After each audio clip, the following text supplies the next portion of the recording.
नमस्कार दोस्तों, मेरा नाम है राहुल और आप देख रहे हैं हमारा YouTube channel B Ed lesson plan.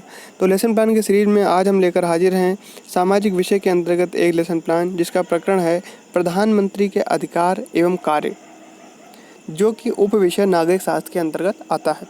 तो लेसन प्लान के फॉर्मेट में जैसा कि आप लोग जानते हैं कि सबसे ऊपर हम पाठ योजना संख्या लिखते हैं, उसके बाद संस्था या विद्यालय का नाम और उसके बाद ब्लॉक्स बनाते हैं जिसमें दिनांक, कक्षा, वर्ग, विषय, उप विषय, कालांश और अवधि लिखते हैं। प्रकरण है आज का हमारा प्रधानमंत्री के अधिकार एवं कार्य।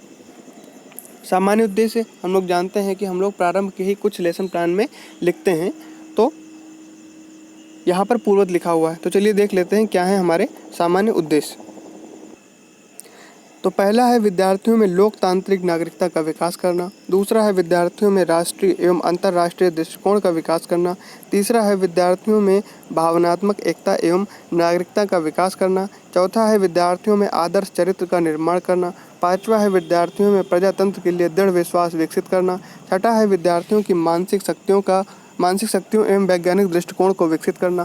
सातवां है विद्यार्थियों में देश प्रेम एवं राष्ट्रीय एकता की भावना का विकास करना। आठवां है विद्यार्थियों को देश की राजनीतिक, सामाजिक व आर्थिक समस्याओं की जानकारी उपलब्ध कराना। और नौवां है विद्यार्थियों को नागरिक कर्तव्यों एवं अधिकारों का सैद्धांतिक एवं व्यवहारिक ज्ञान प्रदान करना। तो ये हो गए हमारे सामान्य उद्देश्य। अब बात करते हैं विशिष्ट उद्देश्यों की। विशिष्ट उद्देश्य में पहला है ज्ञानात्मक। विद्यार्थी प्रधानमंत्री के कार्यों एवं अधिकारों को जान सकेंगे। दूसरा है अवबोधात्मक। विद्यार्थी प्रधानमंत्री तथा उसके कार्यों को समझकर उसकी व्याख्या अपने शब्दों में कर सकेंगे। तीसरा है कौशलात्मक। विद्यार्थी प्रधानमंत्री के द्वारा किए जाने वाले कार्यों एवं अधिकारों को चार्ट द्वारा प्रदर्शित करने का कौशल विकसित कर सकेंगे। और आखिरी है अनुप्रयोगात्मक। विद्यार्थी प्रधानमंत्री के अधिकार तथा उसके कार्यों को समझकर उसका जीवन में प्रयोग कर सकेंगे। सहायक सामग्री में लपेट श्यामपट्ट पर अंकित प्रधानमंत्री के कार्य एवं अधिकार संबंधित महत्वपूर्ण बिंदु। शिक्षण विधि में प्रश्नोत्तर प्रविधि, व्याख्यान विधि एवं उदाहरण विधि का प्रयोग करेंगे। पूर्व ज्ञान में विद्यार्थी प्रधानमंत्री तथा उसके कार्यों के बारे में सामान्य जानकारी रखते हैं। प्रस्तावना में इसी तरह के 2 कॉलम बनाएंगे, जिसमें पहला है छात्र अध्यापक क्रियाएं और दूसरा है विद्यार्थी क्रियाएं।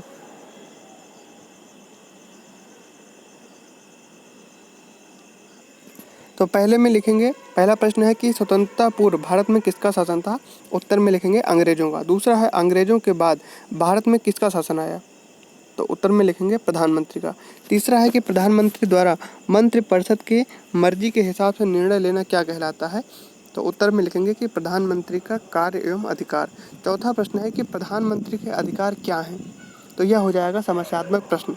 उद्देश्य कथन में लिखेंगे कि बच्चों, आज हम प्रधानमंत्री एवं उसके कार्यों तथा अधिकारों के बारे में अध्ययन करेंगे। प्रस्तुतिकरण में इसी तरह के 3 कॉलम बनाएंगे, जिसमें पहला है शिक्षण बिंदु, दूसरा है छात्र अध्यापक क्रियाएं और तीसरा है विद्यार्थी क्रियाएं या छात्र क्रियाएं। तो शिक्षण बिंदु में लिखेंगे कार्य। प्रश्न है पहला, सरकार का प्रमुख कौन होता है। तो विद्यार्थी क्रियाओं में लिखेंगे संभावित उत्तर। स्पष्टीकरण में लिखेंगे कि भारत में राष्ट्रपति राष्ट्र का प्रमुख होता है जबकि प्रधानमंत्री सरकार का प्रमुख होता है। अर्थात भारत के संविधान में प्रधानमंत्री के पद को वास्तविक शक्ति प्राप्त होती है जबकि राष्ट्रपति केवल नाम मात्र का शासक होता है। प्रधानमंत्री को पद ग्रहण करने से पूर्व भारत के राष्ट्रपति द्वारा उसे पद एवं गोपनीयता की शपथ दिलाई जाती है। विद्यार्थी क्रियाओं में लिखेंगे कि विद्यार्थी ध्यानपूर्वक सुनते हैं। और इधर यहाँ पर प्रधानमंत्री के अधिकारों को बाएं पेज पर, जो सादा पेज होता है, उस पर इस तरह से भी लिख सकते हैं। जैसे कि लिखा हुआ है कि मंत्रीगण के विभाग का निर्धारण, संसद में मंत्रिपरिषद के पक्ष में लड़ी जा रही किसी भी बहस में भाग ले सकता है। फिर अगला है मंत्रिमंडलीय सभाओं की अध्यक्षता, लोकसभा का सत्र बुलाने का अधिकार तथा अंत करना अथवा भंग करने का अधिकार। अंतिम है कि अंतर्राष्ट्रीय मंच पर देश की छवि बनाने में प्रधानमंत्री का पद बेहद ही महत्वपूर्ण होता है। अब यहाँ से अगला प्रश्न देखते हैं कि मंत्रिपरिषद के संबंध में प्रमुख कार्य क्या है। तो विद्यार्थी क्रियाओं में लिखेंगे संभावित उत्तर। स्पष्टीकरण में लिखेंगे कि मंत्री नियुक्त करने हेतु अपने दल के सदस्यों के नाम राष्ट्रपति को सुझाता है। राष्ट्रपति केवल उन्हीं लोगों को मंत्री बना सकता है जिनके नामों की सिफारिश प्रधानमंत्री करता है। प्रधानमंत्री यह निश्चित करता है कि किस मंत्री को कौन सा विभाग दिया जाएगा और उनको आवंटित विभाग में फेरबदल भी कर सकता है। मंत्रिपरिषद की बैठक की अध्यक्षता भी करता है और अपनी मर्जी के हिसाब से निर्णय भी बदल सकता है। विद्यार्थी क्रियाओं में लिखेंगे कि विद्यार्थी ध्यानपूर्वक सुनते हैं। फिर है शक्तियाँ शक्ति अथवा अधिकार, इसको लिखेंगे हम शिक्षण बिंदु में। तो प्रश्न है कि प्रधानमंत्री के प्रमुख अधिकारों को बताइए। विद्यार्थी क्रियाओं में लिखेंगे संभावित उत्तर। स्पष्टीकरण में लिखेंगे कि प्रधानमंत्री निचले सदन का नेता होता है। निचले सदन का अर्थ है लोकसभा, और संसद के संबंध में भी उसके पास कुछ विशेष अधिकार होते हैं। प्रधानमंत्री केंद्र सरकार का प्रमुख होता है। सत्ताधारी दल का नेता होने के साथ योजना आयोग, राष्ट्रीय विकास परिषद, राष्ट्रीय एकता परिषद, अंतर्राज्यीय परिषद और राष्ट्रीय जल संसाधन परिषद का भी अध्यक्ष होता है। विद्यार्थी क्रियाओं में लिखेंगे कि विद्यार्थी ध्यानपूर्वक सुनते हैं।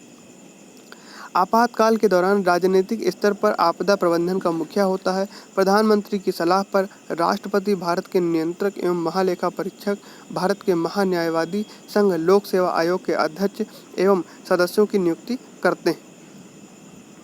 बोध प्रश्न में पहला लिखेंगे कि संविधान के अनुसार वास्तविक शक्ति किसे प्राप्त है। तो उत्तर में लिखेंगे कि संविधान के अनुसार वास्तविक शक्ति प्रधानमंत्री को प्राप्त है। दूसरा है कि प्रधानमंत्री के विभागों का आवंटन कौन निश्चित करता है। उत्तर में लिखेंगे कि मंत्रियों के विभागों का निर्धारण प्रधानमंत्री करता है। अगला प्रश्न है कि प्रधानमंत्री किस सदन का नेता होता है। तो उत्तर में लिखेंगे कि प्रधानमंत्री निचले सदन यानी लोकसभा का नेता होता है। चौथा प्रश्न है कि योजना आयोग का अध्यक्ष कौन होता है, जो कि अब नीति आयोग में परिवर्तित हो चुका है। तो उत्तर में लिखेंगे कि योजना आयोग या नीति आयोग का अध्यक्ष प्रधानमंत्री होता है। फिर निरीक्षण कार्य में क्या लिखेंगे कि विद्यार्थियों को शाम पर सारांश लिखने का निर्देश देकर स्वयं संपूर्ण कक्षा का घूम घूम कर निरीक्षण करेगा।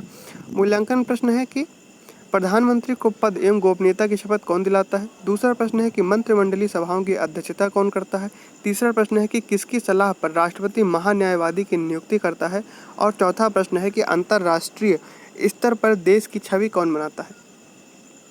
फिर गृहकार देंगे कि विद्यार्थी अपने घर से प्रधानमंत्री पर एक छोटा सा लेख जिसमें प्रधानमंत्री पद की योग्यता, उनके कार्यों एवं अधिकारों के बारे में लिखा हो, लिखकर लाएंगे। तो यहाँ पर हमारा लेसन प्लान समाप्त होता है। आपको वीडियो कैसा लगा कमेंट करके ज़रूर बताइए। हमारे वीडियो को लाइक करिए, चैनल को सब्सक्राइब करिए और अपने दोस्तों के साथ भी ज़रूर शेयर करें। धन्यवाद।